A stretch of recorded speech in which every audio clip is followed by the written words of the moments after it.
আমি অনেকে জিজ্ঞাসা করেছি আমার ছাত্রদের, দু একজন বলেছে তোমরা কিন্তু খুব গিফটেড এবং ট্যালেন্টেড এবং খুব পিওর।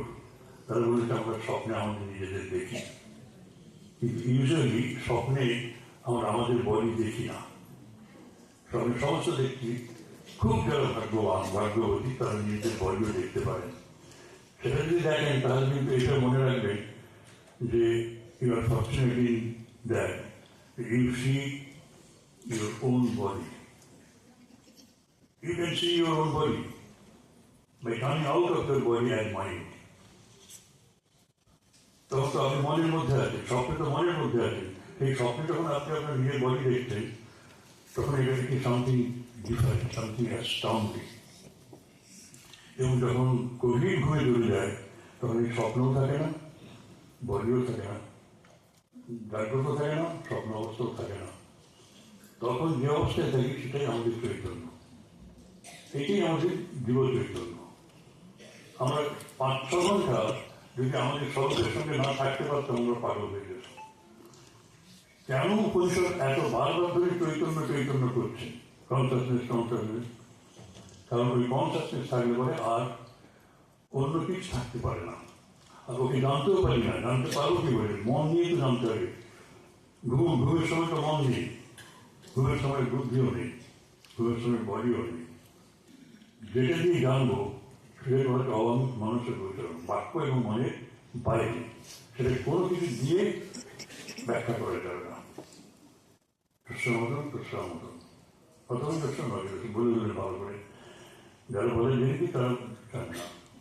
জানবে কি বলি? সে তো অবজেক্ট নয়। আপনি কোনো অবজেক্ট খুঁজে পাবেন গভীর ঘুমে? স্বপ্নহীন ঘুম। অবজেক্ট খুঁজতে গেলে অ্যাটলিস্ট স্বপ্নে আসতে হবে, তাই তো? আমি আর একটা কিছু দেখছি। এইটুকু মনে রাখবেন যে এইটি আমাদের অস্তিত্বের চরমতম অবস্থা, যে আমরা consciousness, we are all consciousness. এবং ওই কনসাসনেসে আমরা সমস্ত পার্থক্য ভুলে যাই। We go beyond all differences. এটি হচ্ছে সবচেয়ে বড় কথা। কে বড় লোক, কে ধনী, কেউ বিচারপতি, কে মুক্তি, কে রোগী, কে ডাক্তার, সমস্ত পার্থক্য, কে পুরুষ, কে নারী,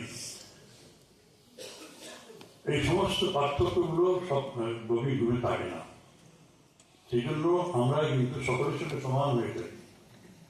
এবং যদি আপনার শুদ্ধ কর্ম হয়, ঠাকুর বলছেন শুদ্ধ কর্ম যদি আপনি করে চলেন, আপনার সম্ভব জীবিকা যদি হয়, আপনার যদি লাইভলিহুড, পেশা যদি আপনি শুদ্ধ করতে পারেন, শুদ্ধ মন হবে।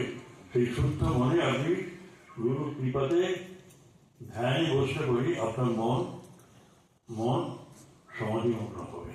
ধারণাতে আসবে, ধারণা থেকে ধ্যান, ধ্যান থেকে সমাধিতে আসবে, সমাধিতে আপনি ঘুমের অবস্থায় চলে যাবেন। তখনই আপনি বুঝতে পারবেন। অর্থাৎ অনায়াসে যে ঘুম ঢুকছিল সেই ঘুমের থেকে আয়াস নিয়ে, মানে পরিশ্রম নিয়ে ধ্যানের মধ্য দিয়ে সেই অবস্থায় যেতে পারেন, তখন 1 সেকেন্ড 2 সেকেন্ডও যদি যান, দেখবেন যে আপনার সমস্ত ক্লান্তি শান্তি হরণ করা হয়েছে, হিত হয়েছে, অপরিত। এইটাই আমরা কেন বারবার বলি, আমরা হাসেন। এত হাসেন মানে কি? আমাদের অনেক সাধুও বলেছেন, আমি একটু নাম করবো না, খুব বিখ্যাত পজিশনে ছিলেন। এই তোমার এত কনসাসনেস বড় কেন? আমি এখানে তো কিছু নেই। কেন বলি? যে কনসাসনেস ছাড়া আমরা পাগল হয়ে যেতাম। We had to be with our consciousness for at least 5 to 6 hours a day.